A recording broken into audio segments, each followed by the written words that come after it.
Welcome back মই উপস্থিত হইছো অসম জাতীয় বিদ্যালয়ৰ অষ্টম শ্ৰেণীৰ ইংৰাজী বিষয়টোৰ লেসন নম্বৰ 11 স্প্ৰিং টাইম স্প্লেন্ডৰ বসন্ত ঋতুৰ সৌন্দৰ্য এই পাঠটোৰ যি কম্প্ৰিহেনশন কোৱেশ্চন আছে বোধশক্তিৰ যি প্ৰশ্ন আছে এই গোটেই প্ৰশ্নকিটা আজি আমি এই ভিডিওটোৰ জৰিয়তে ধুনিয়াকৈ এটা কৈ আলোচনা কৰিম আৰু ইজি ট্ৰিক্সত এনসাৰ কিটা লিখিবলৈ যত্ন কৰিম সো তোমালোকে ভিডিওটো স্কিপ নকৰাকৈ হেকলৈকে চাবা ঠিক আছে আৰু জুনে জুনে এই লেসনটো এতিয়ালৈকে পঢ়া নাই তেওঁলোকে ভালদৰে বুজি পোৱাৰ কাৰণে এই লেসনটো পঢ়ি লোৱা তাৰ অসমীয়া এক্সপ্লেনেশন ধুনিয়াকৈ ডিটেইলছত দিয়া আছে তোমালোকে এই ভিডিওৰ ডেসক্ৰিপচনত লিংক পাই যাবা তাতে এক্সপ্লেনেশনৰ ভিডিও পাই যাবা এই লেসনটোৰ ওকে সো বলা আমি এতিয়া পলম নকৰাকৈ ভিডিওটো স্টাৰ্ট কৰো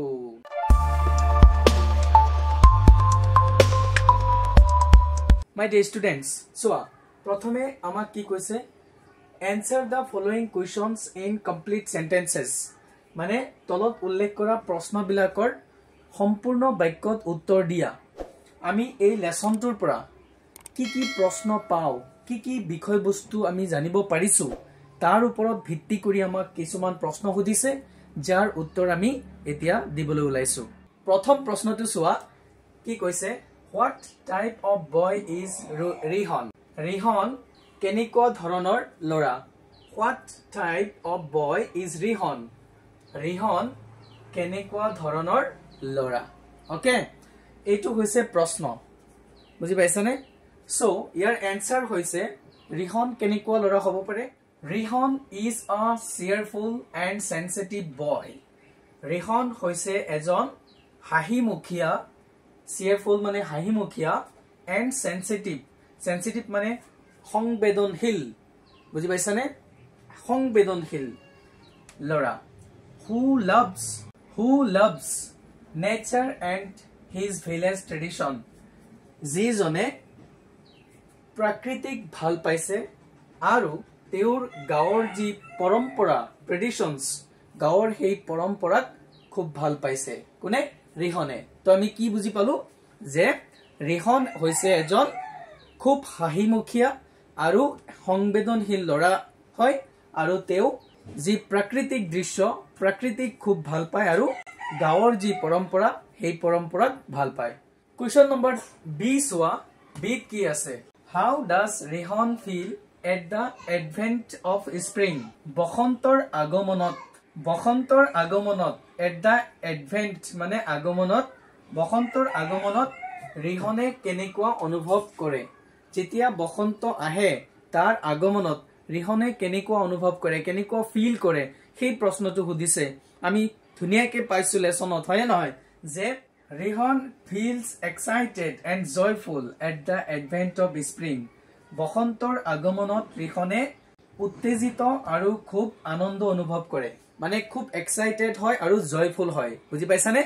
যে বসন্তৰ আগমনত ৰিহন কি হয় খুব আনন্দিত আৰু উত্তেজিত অনুভৱ কৰে কোৱেশ্চন নম্বৰ সি টু সোয়া একদম ইজি এন্ড শৰ্ট আনসাৰ তোমালোকে ভালদৰে বুজি লবা মিনিং বুজিবলৈ যত্ন কৰিবা কাৰণ ইংলিশ মানে হৈছে মিনিং সো ভাষাটো বুজিবলৈ হলে আমি ইয়াৰ মিনিং বুজি পাব লাগিব ওকে সি টু হৈছে what has Rihan been eagerly waiting for ৰিহনে কিহৰ কাৰণে বৰ আগ্ৰহেৰে অপেক্ষা কৰিছে what has Rihan been বুজি পাইছা নাই মানে ৰিহনে কিহৰ কাৰণে অপেক্ষা কৰিছে eagerly মানে খুব আগ্ৰহেৰে সো ইয়াৰ এনসাৰটো হৈছে Rihan has been eagerly waiting for the celebration of Rongali Bihu ৰিহনে Rongali Bihu উদযাপন কৰাৰ কাৰণে বৰ আগ্ৰহেৰে অপেক্ষা কৰি থাকে বা কৰিছে ৰঙালী বিহু উদযাপন কৰাৰ কাৰণে সেলিব্ৰেশন কৰাৰ কাৰণে কি কৰি আছে বৰ আগ্ৰহেৰে অপেক্ষা কৰি আছে ওকে এইটো হৈছে ইয়াৰ উত্তৰ বুজি পাইছানে এই তিনটা প্ৰশ্নৰ উত্তৰ সো এতিয়া ভালদৰে তোমালোকে লিখি লোৱা dear students question number D সোয়া how does Rihan describe his drive to his village ৰিহনে তেওঁৰ গাঁৱলৈ যি যাত্ৰা ৰিহনে তেওঁৰ গাঁৱলৈ যোৱাৰ যি যাত্ৰা সেই যাত্ৰাটো কেনেকৈ বৰ্ণনা কৰিছে বা কৰে হাউ ডাজ ৰিহন ডেসক্ৰাইব ৰিহনে কেনেকৈ বৰ্ণনা কৰে his drive to his village তেওঁৰ যি যাত্ৰা তেওঁৰ গাঁৱলৈ যোৱাৰ ওকে এতিয়া বুজি পাইছা না প্ৰশ্নৰ মিনিংটো ইয়াৰ এনসাৰটো চোৱা Rihan describes his drive to the village ৰিহনে তেওঁৰ গাঁৱলৈ যোৱাৰ যি যাত্ৰা হেতু বৰ্ণনা কৰে এজ এ প্লিজেন্ট এক আনন্দদায়ক হিচাপে এজ এ প্লিজেন্ট মানে এক আনন্দদায়ক হিচাপে and refreshing journey through beautiful nature scenery ধুনিয়া প্ৰাকৃতিক দৃশ্যৰ মাজেৰে সতেজ যাত্ৰাৰে বুজি পাইছানে কি কৈ আছে Rihan describes his drive to the village ৰিহনে তেওঁৰ গাঁৱলৈ যোৱাৰ যাত্ৰাটো বৰ্ণনা কৰে এজ এ প্লিজেন্ট এক আনন্দদায়ক হিচাপে আৰু ৰিফ্ৰেশিং জাৰ্নি আৰু সতেজ যাত্ৰা হিচাপে কোৱেশ্চন নম্বৰ ই চোৱা What are the things Rihon got to learn from his grandmother about Rongali Bihu? Rongali Bihur Bikhoye Rihone Kiki Bostu Tair Aitar Pora I mean Dadir Pora Hikibo Pare Ba Hikise বুজি পাইছানে এই প্ৰশ্নটোৰ meaning বুজিছানে Rongali Bihur Bikhoye Rihone Tair Aitakor Pora Rihon got to learn ৰিহনে শিকিব পাৰে from his grandmother তাইৰ আইতাকৰ পৰা কি বস্তু শিকিব পাৰে বুজি পাইছা এটো হৈছে প্ৰশ্ন এনসাৰটো চোৱা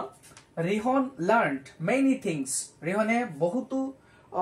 বস্তু শিকিছিল from his grandmother তেওঁৰ দাদিৰ পৰা আইতাৰ পৰা about ৰঙালী বিহুৰ বিষয়ে such as its customs যেনে ইয়াৰ ৰীতি-নীতি such as its customs মানে ৰীতি-নীতি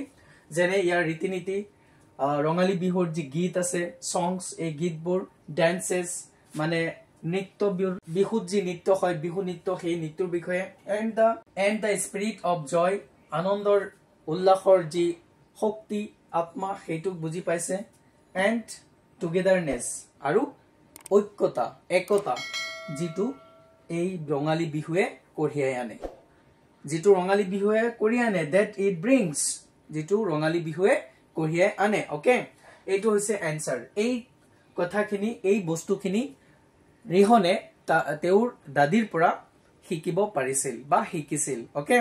এইটো হৈছে ইয়াৰ আনসাৰ ওকে এতিয়া লিখি লোৱা তোমালোকে question number F which bihu is celebrated on the first day of Rongali Bihu Rongali বিহুৰ প্ৰথম দিনাখন কোনটো বিহু পালন কৰা হয় ৰঙালী বিহুৰ প্ৰথম দিনাখন কোনটো বিহু পালন কৰা হয় সো আমি সবেই জানো অসমৰ মানুহ হিচাপে হয় নাই আমি অসমীয়া হিচাপে আমি অসমবাসী হিচাপে আমি সবেই জানো ৰঙালী বিহুৰ প্ৰথম দিনাখন কি বিহু পতা হয় হয় নাই হেতু হৈছে গৰু বিহু কি বিহু গৰু Bihu is celebrated on the first day of Rongali Bihu so এই কথাটো মনত ৰাখিবা গৰু বিহু ওকে হেদিনাখন তেওলোকক গা ধোৱা হয় পৰিষ্কাৰ কৰি গা ধুৱাই তেওলোকক নতুন ৰছী দান কৰা হয় আৰু তেওলোকক দিঘলতি আৰু মাখিয়তি সেই গছৰ পাতেৰে তেওলোকৰ গাত হানি দিয়া হয় যাতে তেওলোকৰ শৰীৰত মাখি নবহে আৰু তেওলোকৰ শৰীৰত থকা যি সংক্ৰমণ ইনফেকশন হেবিলাক যাতে আদৰি যায় তাৰ কাৰণে এইটো পূজা কৰা হয় হয়নে নহয় কোৱেশ্চন নম্বৰ জি2 চোৱা name the Bihus celebrated on the 5th 6th and final day of Rongali Bihu যে ৰঙালী বিহুৰ পঞ্চম ষষ্ঠ আৰু সপ্তম দিনাখন I mean অন্তিম দিনাখন কি বিহু পালন কৰা হয় সেই বিহু বিলাকৰ নাম আমাক লিখিব দিছে বুজি পাইছানে so the bihu celebrated on the 5th 6th and final days of Rongali Bihu are Rongali বিহুৰ পঞ্চম ষষ্ঠ আৰু অন্তিম দিনাখন পালন কৰা বিহু বিলাক হৈছে প্ৰথম হৈছে পঞ্চম দিনাখন পালন কৰা হয় চেনেহী বিহু আৰু ষষ্ঠ দিনা পালন কৰা হয় মেলা বিহু আৰু অন্তিম দিনাখন পালন কৰা হয় এই তিনটা বিহু আমি ইয়াৰ আনসাৰটো হৈছে মানু Bihu is celebrated on the second day of Rongali Bihu মানু বিহু ৰঙালী বিহুৰ দ্বিতীয় দিনাখন পালন কৰা হয় মানু বিহু is celebrated মানু বিহু উদযাপন কৰা হয় on the second day দ্বিতীয় দিনাখন of ৰঙালী বিহুৰ okay on this day এই দিনটো people take a bath মানুহসকলে মানে গুটেই মানুহে গা ধুৱে wear new clothes নতুন সাজ পোছাক পিন্ধে কাপোৰ পিন্ধে and seek blessing from elders আৰু বয়োজ্যেষ্ঠ সকলৰ পৰা গণ্যমান্য ব্যক্তি সকলৰ পৰা আশীৰ্বাদ বিচাৰে seek blessing মানে আশীৰ্বাদ বিচাৰে ওকে এই দিনাখন মানুহ বিহুৰ দিনাখন মানুহবোৰে গা পা ধুৱে নতুন কাপোৰ পিন্ধে আৰু বয়োজ্যেষ্ঠসকলৰ পৰা আশীৰ্বাদ বিচাৰে okay it marks a new beginning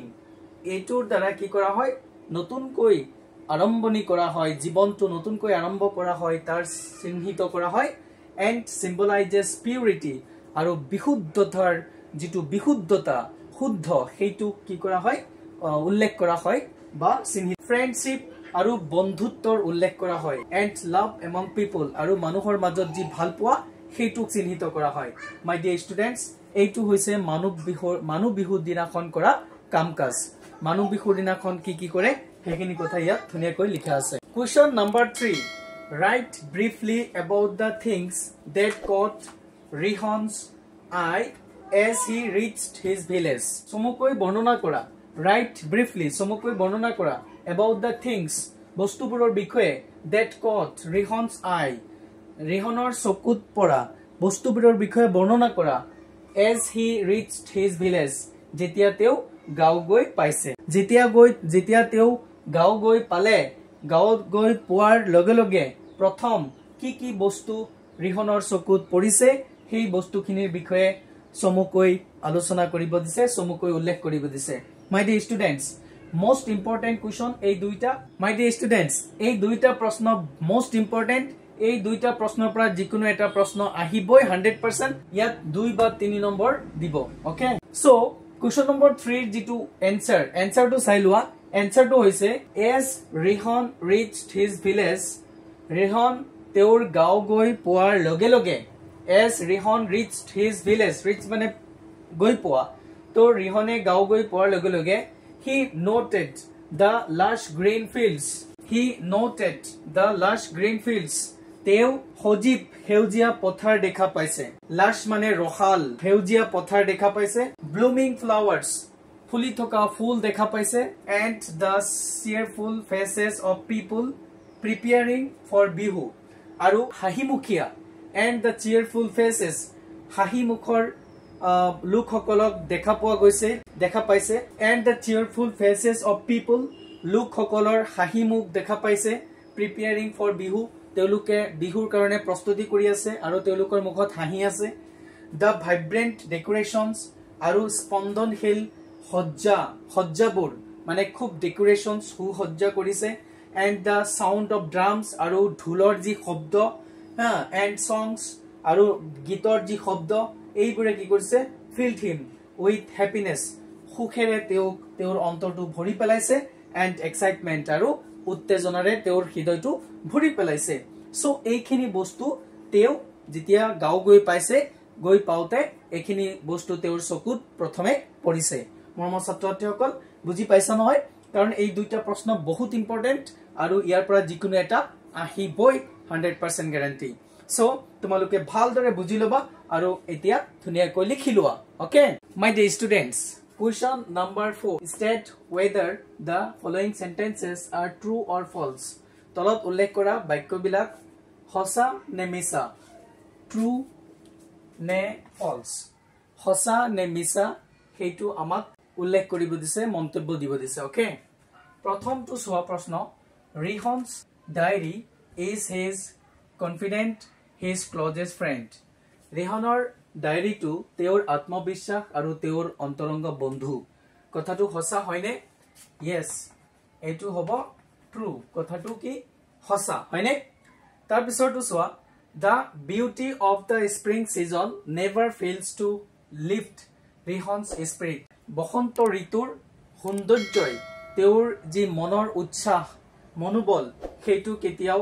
নিম্নমুখী হ'ব নিদিয়ে কথাটো সঁচা হয়নে the beauty of the spring season বসন্ত ঋতুৰ যি সৌন্দৰ্য এই সৌন্দৰ্যটোৱে কি কৰে never fails to lift Rihon's spirit ৰিহনৰ যি মনোবল বা উৎসাহ নিম্নগামী হ'ব নিদিয়ে বা অৱনমিত হ'ব নিদিয়ে কথাটো সঁচা হয়নে yes এই কথাটো সঁচা বসন্ত ঋতুৱে তেওঁৰ মনৰ যি উৎসাহ এটো কেতিয়াও নিম্নগামী হ'ব নিদিয়ে okay question number 6 সোৱা Rihon did not get the opportunity to go to perform হুচৰি যে ৰিহনে হুচৰি গাবলৈ যোৱাৰ কাৰণে সুযোগ পোৱা নাছিল ৰিহনে হুঁচৰি গাবলৈ যোৱাৰ কাৰণে সুযোগ পোৱা নাছিল এই কথাটো ফলছ মিছা আমি পাইছো কিতাপত যে তেওঁ হুঁচৰি গাবলৈ যোৱাৰ সুযোগ পাইছিল আৰু গৈছিল তাত গৈ তেওঁ কি পাইছিলে চেলেং ক্লথ পাইছিলে গামোচা পাইছিলে সন্মানৰ অৰ্থে আৰু অলপ টকাও পাইছে হয় না নহয় এইবিলাক আমি পাইছো Rihan came back with a heavy heart ৰিহনে কষ্টৰ হৃদয় লৈ উভতি আহিছিল কথাটো সঁচা হয়নে হয় ইয়েস যে Rihan came back with a heavy heart ৰিহনে গভীৰ হৃদয় ৰিহনে গধুৰ হৃদয় লৈ মনত কষ্ট লৈ উভতি আহিছিল ঘৰলৈ গুৱাহাটীলৈ সো এই কথাটো হৈছে ট্ৰু বুজি পাইছানে এই কথাটো কি সঁচা তাৰপিছত চোৱা মুকলি Bihu is performed by the aged people in open fields যে মুকলি বিহু বয়সস্থ লোকসকলে মুকলি স্থানত পাৰফৰ্ম কৰে বা নৃত্য প্ৰদৰ্শন কৰে গায় এই কথাটো সঁচা হয়নে নো এই কথাটো সঁচা নহয় আমি জানো যে মুকলি বিহুত কি কৰে আনমেৰিড গাৰ্লছ এণ্ড বয়জ বিলাকে কি কৰে তেওঁলোকে নৃত্য কৰে মুকলি পথাৰত হয় নহয় মুকলি ঠাইত সো এই কথাটো ফলছ সো এইখিনি হৈছে চোৱা এইকেইটা হৈছে ট্ৰু ফলছ গোটেইকেইটা মই কৰি দিলো সো এইখিনি হৈছে আজিৰ টোটেল বিষয়বস্তু যিখিনি আমি এই লেসনটোৰ পৰা স্প্ৰিং টাইম স্প্লেন্ডৰৰ যি কম্প্ৰিহেনশন আছে বুধ শক্তি আছে এই বুধ শক্তিৰ ওপৰত যি প্ৰশ্ন দিছে গোটেইখিনি প্ৰশ্ন একদম 1 ৰ পৰা 4 লৈকে যিমান প্ৰশ্ন আছে গোটেইখিনি প্ৰশ্ন এটা কৈ ধুনিয়াকৈ আলোচনা কৰিলো বুজিলো লিখিলো সো যদি তোমালোকৰ ভিডিওটো হেল্পফুল হোৱা বুলি ভাবা তেতিয়াহলে সবে লাইক কমেন্ট এণ্ড শেয়াৰ কৰি দিবা আৰু নতুন সকলে চেনেলটো সাবস্ক্ৰাইব কৰি নোটিফিকেশনটো অন কৰি দিবা ঠিক আছে so press the bell icon for more educational videos keep learning stay confident thank you bye bye